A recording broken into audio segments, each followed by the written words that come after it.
In this video, we're going to talk about topic 16a, which is simplifying, multiplying, and dividing rational expressions.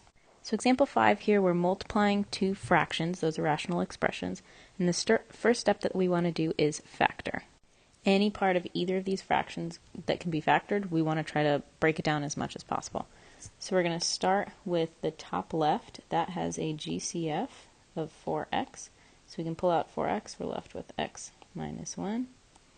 In the bottom left here, there are no GCFs, but this is a difference of two cubes. So if you remember how to factor your difference of two cubes, you've got your cube root, and then square, product, square. And don't forget the SOAP. So same, opposite, always positive. So that's how we factor that first fraction. We are still multiplying. We haven't changed that at all. In the top right, we've got difference of two squares. So that's going to be x minus y times x plus y. And then in the bottom right, just a 4x. So the purpose of factoring is that we can break it down as much as possible and see if things can cancel out. That leads us right into step 2, which is to cancel if possible. So because we're multiplying everything, that's super important that this is multiplication. We can start to just sort of slash stuff out as long as there's one in the top and one in the bottom, and they are exactly the same factor. So 4x, that's good. We got one in the top and one in the bottom. And then right now, there's nothing else that's perfectly the same. What we can do, though, is realize that this bottom left piece, the y minus x, is really close to being x minus y. The difference is a negative. So if we factor out a negative from this top right piece, we'll have negative x plus y, which is then the same as y minus x. So from there, we can actually get rid of this and this. Now let's rewrite it as simplified. So we still have this negative from the top right. We got an x minus 1.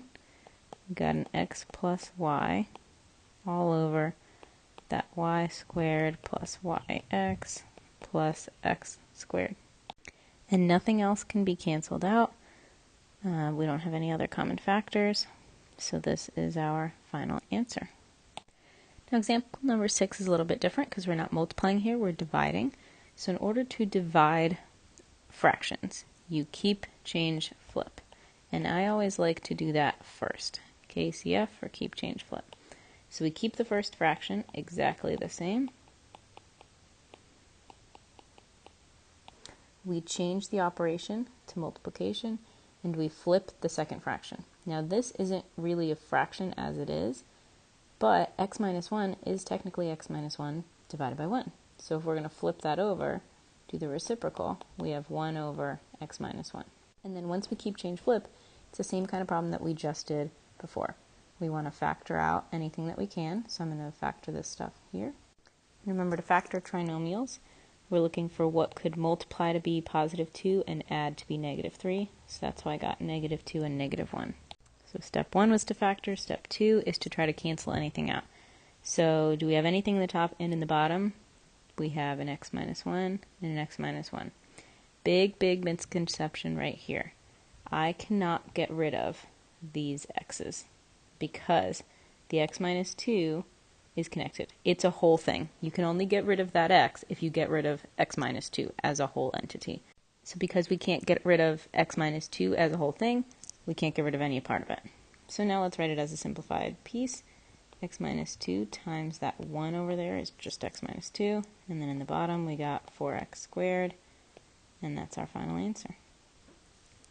Example number 7. We are technically still dividing here. It's just written funky. Again, we're going to keep, change, flip. And I like to do that right off the bat. I think it's just a lot easier. It's easier to look at.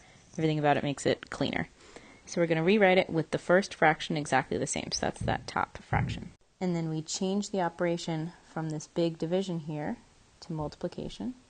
And then I'm going to take the second fraction and I'm going to flip it over. So we'll put 9y on top and the y squared plus 2y minus 80 on the bottom.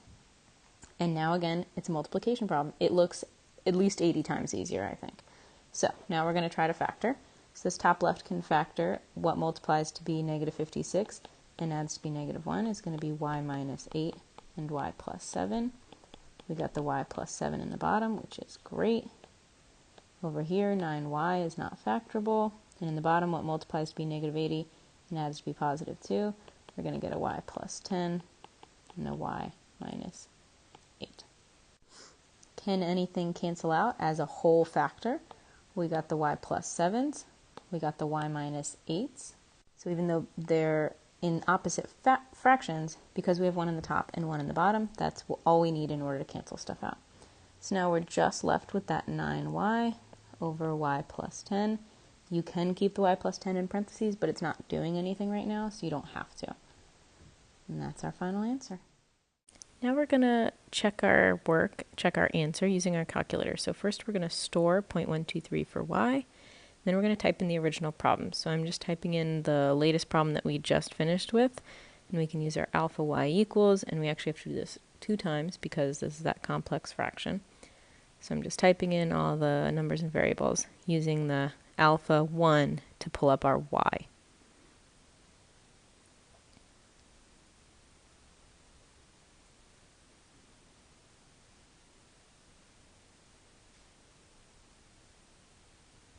So once we've typed it in and it looks just like the problem, we'll get some crazy decimal because we stored 0.123 for y.